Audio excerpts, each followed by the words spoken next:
استضفنا الصحفي الشهير زكريا وأيضا المصور التقني محمد، طبعا يقومون بإجراء لقاءات في الشارع مع الأطفال الذين يعيشون في المخيمات. أهلا بك زكريا، جاهز للبرنامج؟ 1 2 3. أهلا بكم في برنامج توب كوكيز هنا في موقع درع السوق. نسأل شباب درع السوق على الزلزال الذي أصدم المغرب كله. كيف جاءك الزلزال؟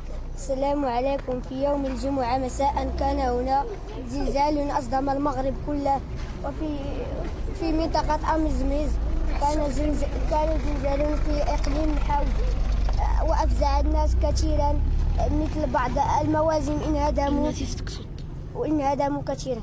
هل خفتي؟ وبعض الناس قد أخافوا وبكوا كثيرا.